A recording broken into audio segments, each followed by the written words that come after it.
Ladies and gentlemen, I'm David Kramer. I'm your chairman for this stream today, data stream.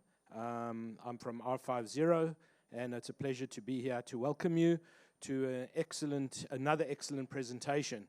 I had the privilege of meeting Julian last night, and Julian's a GM in grid investment at Energy Queensland, and brings not just Energy Queensland, but his own energy into really a fascinating talk on strategy to execution. Julian's got heaps of experience in utilities, electrical engineering, risk, and huge amount of assets. And apparently he grows roasts coffee, eats chilies regularly, hottest in the world, because he's tried it once and he does it repeatedly. And drops out of helicopters, what else? Skis down snow mountains, rips mountain bikes, and occasionally does asset management. Julian. All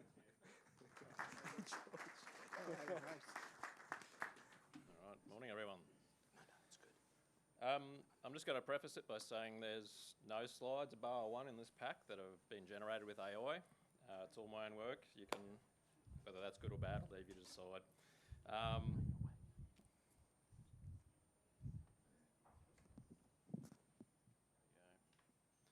Right, so we're going to focus on change. We're going to talk about change. And a lot of these are hard-learnt lessons. There's no textbook learning, no management courses involved in this. This is a retrospective on what has gone poorly in the past and what went well and why. So we're going to delve into that, the failures and successes. On a brain hurt scale of 1 to 10, it's about a 5. I don't expect you to think too hard on this stuff. But I would like you to participate in the first few slides. I'd like to get your perspectives on a number of things and take away 2 or 3 things that you'll think about differently after this. So take away a couple of things from this, get you thinking differently, take it back to your organisation and see how you might use that to good effect. All right, let's crack in. So show of hands, I'd like you to think about your organisation. There's a plethora of people from different industries, different organisations, small and large here today. So I'd like you to think about where you've come from and raise your hand if you agree with these 2 statements, either of these. Who can remember the last failed strategy or project implementation at your organisation? Raise your hand if you can think of one. I can probably think of a couple. All right, probably 50-50. What about the last well-executed project or strategy implementation? Ooh, more than I thought, a bit less. Most of us can recall the ones that didn't go so well, and probably some factors why. Today I'm going to take you down the rabbit hole of, well, what went well and why, and what can we learn and what can we apply in future implementations. So again, what resonates with you more today? 2 statements. Change is difficult. Yep, most people can agree with that one. But what about change being easy, or can it be easy? Probably depends on your experience, what you've seen work. And depending on how well things are implemented, largely depends on how people are feeling, how they've been engaged, right? So how often have you seen people being defensive, resistant, hesitant, unsure, full of uncertainties? Converse of that, people being curious, open-minded, adaptable, willing to take things on, willing to give it a go, seeing the opportunity. So we're going to talk about that today as well. But really that leads us on to, well, what guarantees success? Can you guarantee success? So a couple of statements here that people have shared with me over the years. And I'll characterise some of these as probably excuses or superficial reasons why something didn't go so well. Stop laughing, Brad. But I've heard this one a lot. Now, just for context, I've got a network data team in our group. But the number of times I've heard people say, oh, look, we just didn't have the right data. We needed more data. It would have gone fine had we had that. That's a common one. What about a better strategy? Or do we have the right people? Could we do it differently if we had our time again? Being cleverer. Do we have the right people on the project? Do we have our smartest crew on there? Would that have guaranteed success? Should have had a change manager. It's another common one you hear, right? Okay, we're implementing change. We should have a change manager. That would solve world hunger. But this is my ultimate favourite. Oh, we didn't have enough people. If we'd thrown people at it, it would have guaranteed us success. So today I'm going to share with you a bit of a retrospective. It's a project we implemented, and it went pretty well. And we've spent some time unpacking to understand why. But before I share that, I'll just give you a bit of a history on Energy Queensland because it plays a part in the context here. So we're an organisation that was merged, the merged entities of Energex and Ergon 2016, both electricity distributors in Queensland. So Energex in the southeast corner, Gold Coast to Sunshine Coast, out to the foothills of Toowoomba, and Ergon, the rest of the state, including remote power stations in the Torres Strait Islands and throughout north and western Queensland. So quite different organisations, as you can see, geographically alone. Couple of statistics. Look, some big numbers there, 31 billion asset base, lots of poles and wires, a very vast service area which presents challenges in terms of resourcing and travel, etc. But the key one I'd like to focus on today is this one here. So 9,300 employees today. So a reasonable size organisation. So when you're talking change, implementing change with a vast number of people, what are some of the considerations we need to be aware of? Rightio. This is what I couldn't put on a slide. So I'm going to take you around some context around our situation, what we did and why. So as I said, we merged two businesses, vastly different cultures, people, processes, systems. Even where we used the same systems, they'd been configured and set up totally differently. So jammed these two organisations together, and one of the common promises was that new systems, or single systems that were coming, were going to solve all of the problems of the organisation, people, process and systems. My group puts together annually 2.6 billion worth of capital and operating plans. We have a 7-year time horizon for doing so. And so the importance of understanding how we corral a new asset management system together, take in all the inputs, the experience of people, and put a quality output out the back door for constructability, maintenance and repair on the network was pretty key.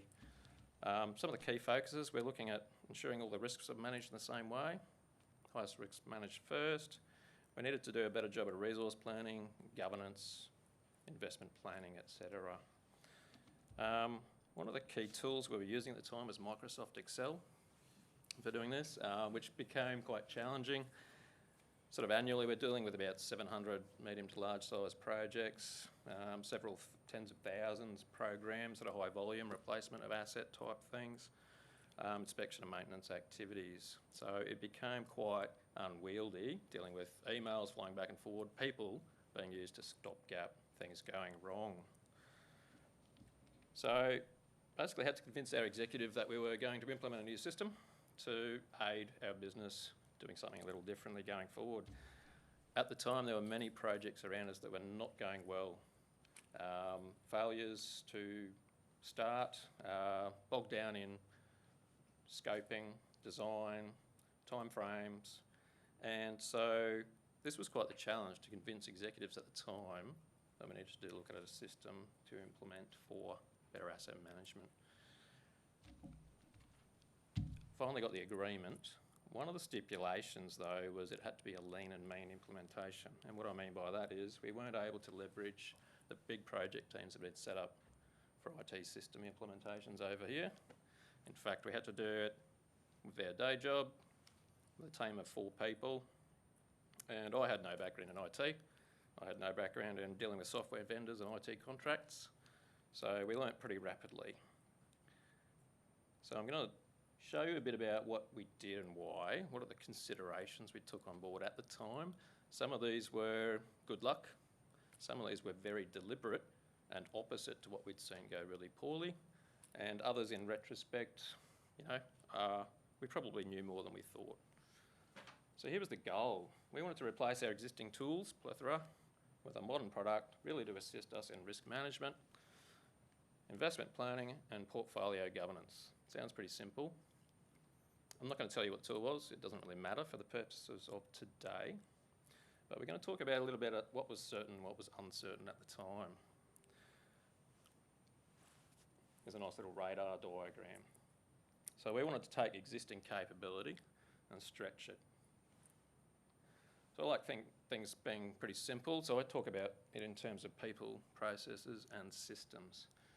So what do we know around people? We knew how many people were currently doing their roles in using certain tools, or Microsoft Excel as it turns out. There's a few things we didn't know. We didn't know how we were going to support this new tool. We didn't know how it was going to impact on people's roles. And we didn't know how they were going to react to the change. I'll touch on that last one in a minute. In terms of processes, we knew our existing processes and all of the pitfalls and gaps in those. We didn't really have a good understanding of any new tool and how that might assist us in changing and improving. And when it comes to the systems, we knew the tool we wanted to deliver. We knew the problems with the existing, but really we didn't really have a good understanding of what our enterprise solution longer term looks like. We didn't know how it was going to integrate, whether it would. We didn't know where that was heading, and therefore we didn't really know how we're going to configure this tool. So the point of the slide is there were so many unknowns. There's a couple of really strong knowns, and how did we plan to go forward? So here's the AI picture of an elephant. And the point of this one is we didn't have too many people who could see the big picture. And even when you tell people it's an elephant, they're only seeing their little part of the puzzle. So we had maintenance planners, we had grid planners, we had people in risk, we had investment portfolio people, each trying to do their part of the job, and very importantly, making sure nothing fell through the cracks. However, when you're talking about an asset management system and implementation of change, the missing element for a lot of people was we're not just trying to solve today's problems, we're actually trying to implement something that we can build on in future, so we get value over time.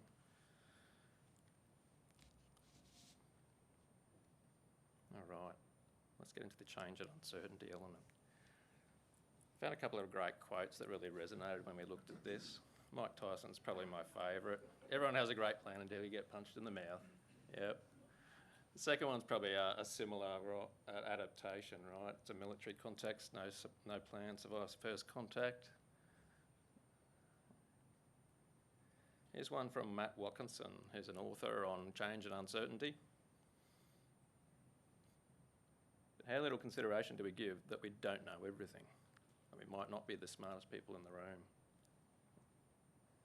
And here's one from a couple of years ago. It's unqualified, but even when you're super prepared for a rollout, often people underestimate the change management and the amount of effort that goes into that for a successful implementation. Righto. So these are a couple of the questions I'd like to ask yourself when you think about what you've seen in your own organisation.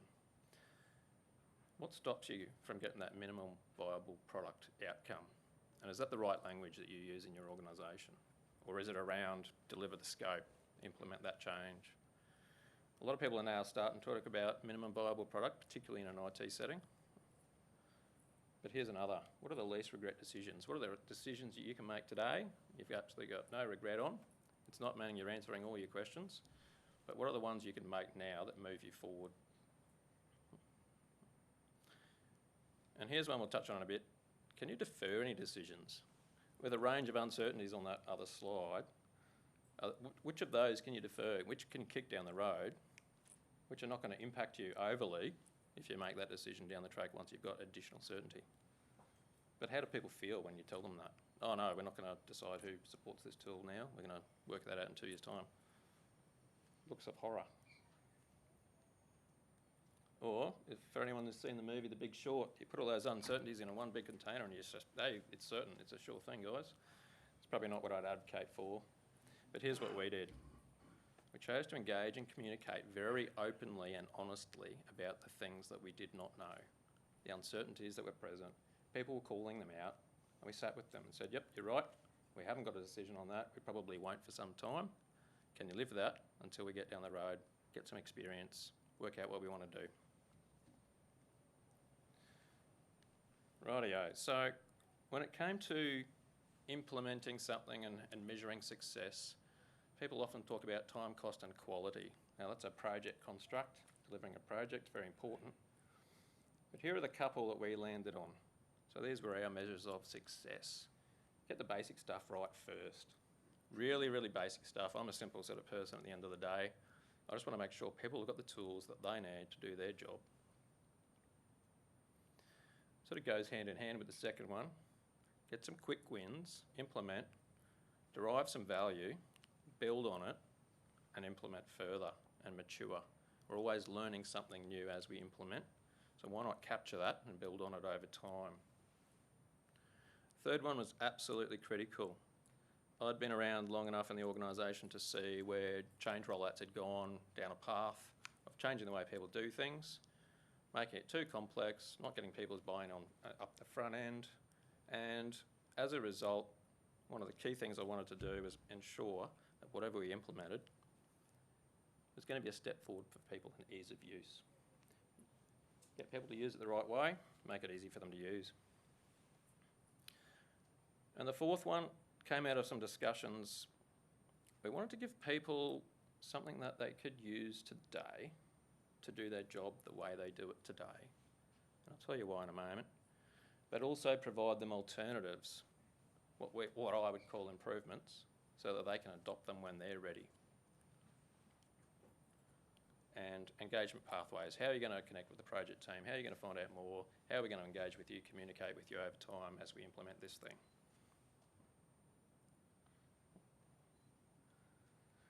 So this led us to do a bit of a reflection on personality types and change tolerance. So we were in an organisation that was change weary already, even not having implemented many of the changes that were coming.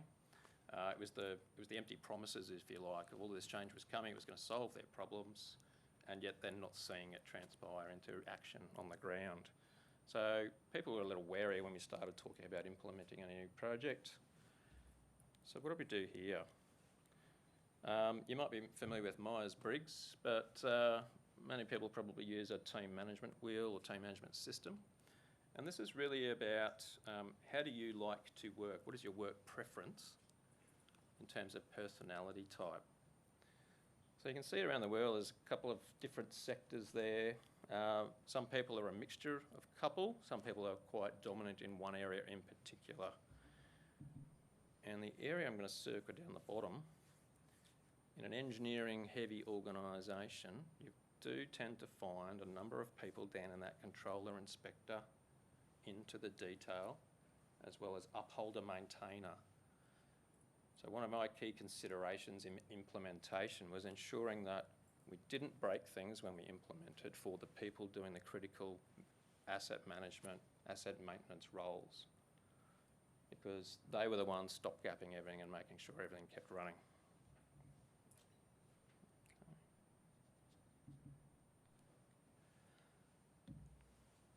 The other reflection is that by sheer good luck or by purpose, we managed to have one or two people on the project team that were quite adaptive. This is a true real person's wheel.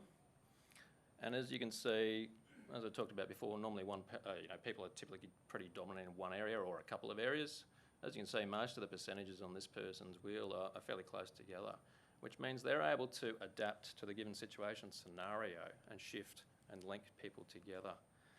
So when we looked back at why the project implementation went so well, there's a couple of things that stood out. The one or two people we had in the team, both of them had diverse experience across many organisational areas. And what I mean by that, they'd worked in many areas of our business, from finance, from risk, from asset management, from planning the network, operating the network. So they had a deep understanding of different impacts on areas of our business. And what that enabled them to be able to do was to foresee pitfalls before they arose, adapt the scope of implementation to avoid them, and then validate that with the subject matter areas in the business as well. It also gave them an ability to know who to include in the project team for best outcome, best decision making. Now, contrast that with what you might remember of a project in your organisation where you throw a whole bunch of subject matter experts onto a team, put a project manager over the top, maybe a change manager off to the side, and just contrast it with how's that gone for you in your organisation. I hazard a guess, it's probably gone down a rabbit hole. You've probably had a good schedule, and at the time you might go, ooh, things are not going so well, so we're going to cut scope, and cost probably blows out. Could be a guess on my part, but I've seen a few that go that way. On this team, yeah, we had the opposite. Didn't have a project manager running things. We had a couple of generalists, as I'd call it, with diverse organisational experience, who knew who to call on when they needed answers. So let's get back to this elephant. The other metaphor I'll draw here is that a generalist is probably a little like the elephant itself. They can tell everyone around them it's an elephant. They could go blue in the face telling people it's an elephant, but it takes time to convince people that it's real. And in our experience on this particular implementation, it wasn't until people got their hands on the tools that they truly understood and believed that, oh, okay, what we were telling you was actually real. Okay, so here's the plan.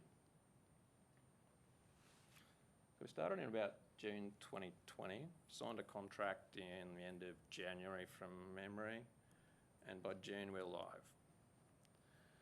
We were live because we decided on a very small deployment initially. Very deliberate, minimum viable product, as we mentioned before, but we also wanted to give that small cohort time to understand how to use this, how to configure it, make changes if needed, adapt. And that's what occurred up to December that year. So we did some further system development, understanding the tool, reloading it, reconfiguring it. And really that was the time to focus on how do we get the best user experience once we go for full deployment with a broader team. That full deployment was in June. Rolled out 130 odd people. So that's about a third of our engineering cohort, and most of the people that are doing the functions that I talked about earlier. In that rollout, we did, wizards, user interface forms, etc., to make that user experience great. Data visualization through Power BI reporting. So that's part of the pathway to adopting new things when people were ready. Decommission the old tool, value is realised. So everything went pretty well to that point. And I'll bring us back to the radar plot. Really, we were trying to stretch that systems element, and we were quite deliberate in not touching too much of the people and systems at that point.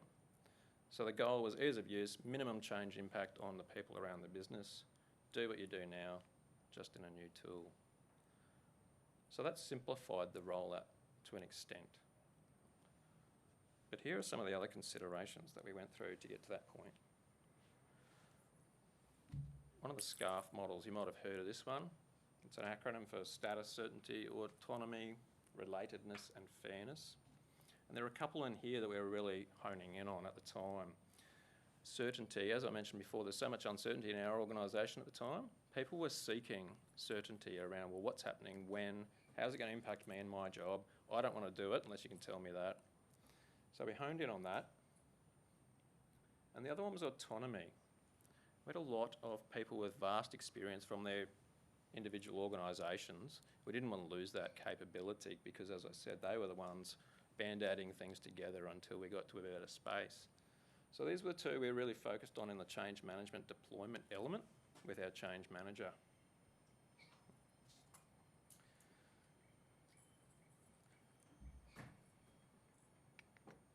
And here it is. So we engaged a great change manager at this time for the full deployment to 130 people. They came up with a lovely plan on a page, quite complex, don't expect you to want to read that.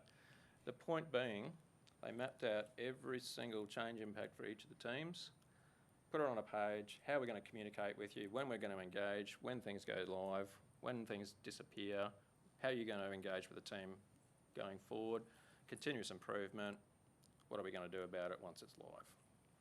So in terms of removing some of the uncertainties for a full deployment, this gave a lot of people certainty on what was coming when, and we stuck to that.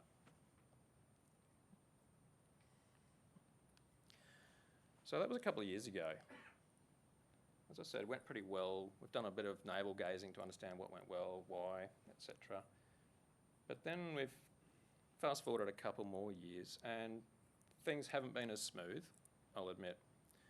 We've done a little more on this space, consolidating, updating, adding more capability to the tool sets, deployments, enhancing capabilities, and actually rolled it out to a bunch more people in the business, even different departments and divisions.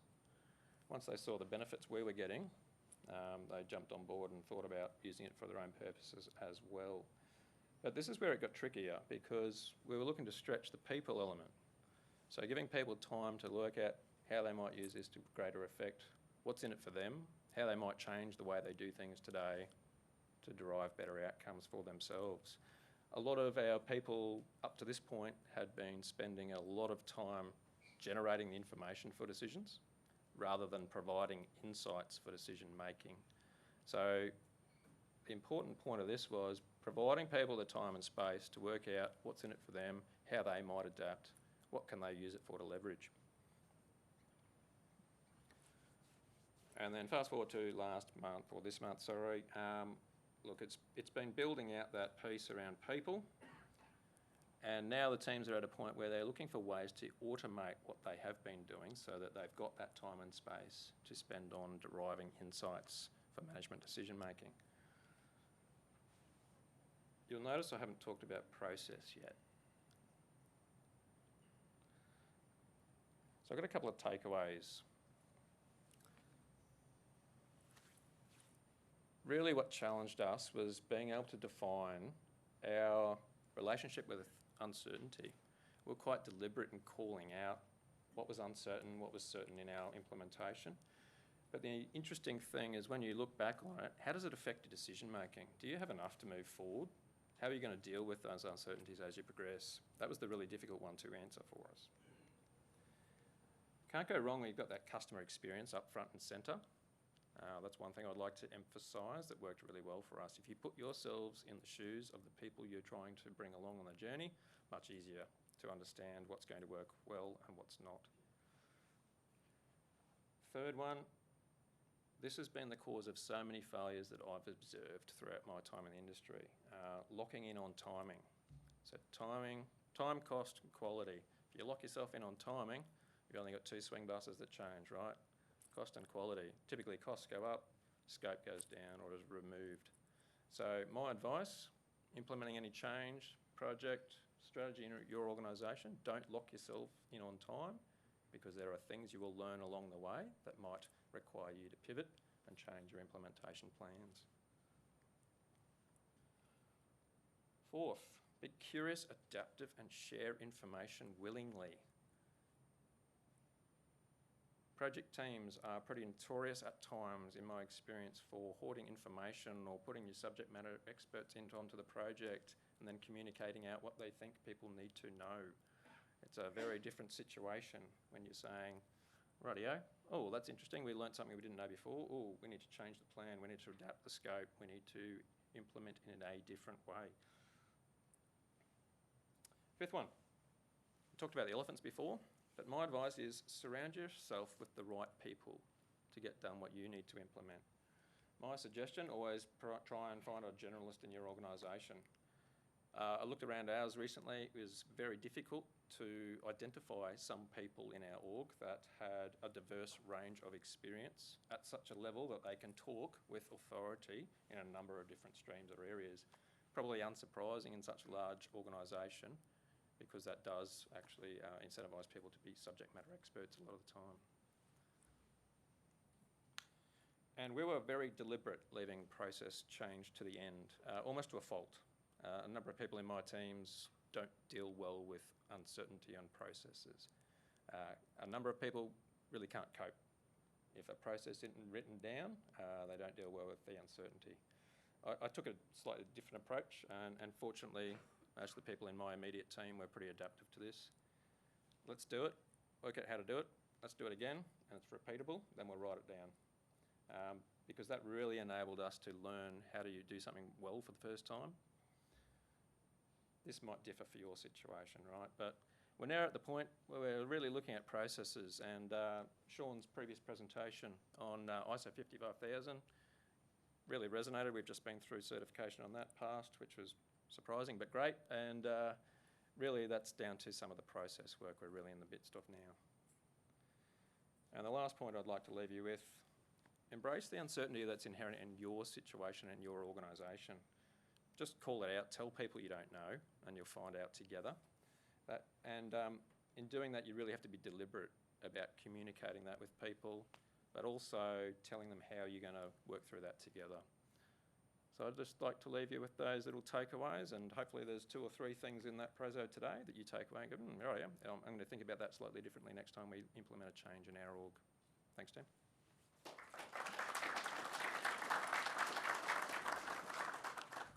Thank you, Julian. That was excellent. Does your new system have an export to Excel function? Sorry. Any questions? We've got a few minutes for questions.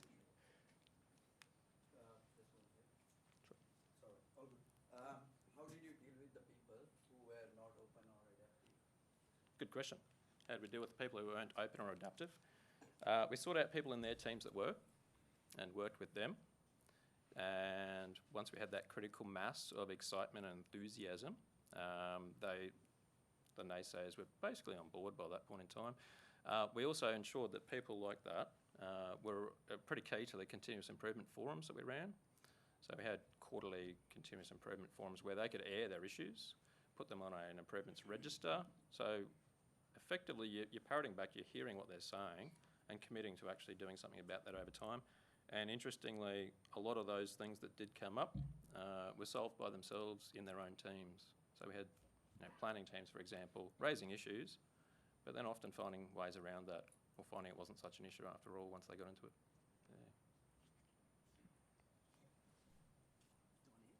Just for the recording.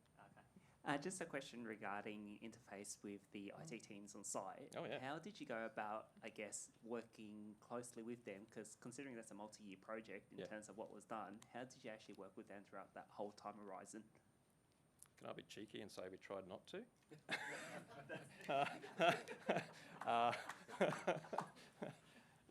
No, truthfully, minimal in the first implementation, out for the first couple of years. Did a lot of work directly with the vendor as much as we could, who were excellent. I won't undersell the importance of having a good vendor who's customer focused. But with such a large IT program, with such a large IT component to our organisation, we tried to keep it off books as much as we could initially, until it grew to such a size that they needed to have extra involvement. How did you find that relationship when you told them that it needed to be done? Let's just say I had the backing of the executive, so it went fine, yeah. So that's a segue to my question. How did you get the executive on board? Because they don't like uncertainty usually. Great question. I tried everything in the book. Tried convincing them with logic, tried emotional, tried the fear of missing out. Nothing worked. And eventually one day it came down to, it was the hottest log in the fire. It was just the right timing for them. And in particular, one person on the executive had a burning issue, and then he recalled that JJ had been talking to him about this tool. Oh, and that was going to address some of those concerns. So, great question. I almost went insane, almost left the organisation trying to battle my way through this one, but eventually, it came down to timing. Exactly. Okay, that's all we got time for. Oh, we got 1 more minute. We got time for 30 seconds or more or less. Okay, 30 seconds or less. So you mentioned you had a really small team to roll this project out, as well as your day job. Yep. So how did you do it, and how did you influence others in the organisation that you may not have been able to? Great question. We almost broke people in the process, but credit to everyone in the small team that banded together. We also leveraged a number of colleagues around us to sort of pick up some of the peaks of normal BAU workload. Because as you can imagine, putting together a program of work with detailed targets, $2 and a bit billion, it's not something you can let slide to focus on a project. So the people element was interesting. I would say I wouldn't do it that way again. However, we were in a situation where we had to implement lean and mean, otherwise it wouldn't happen at all.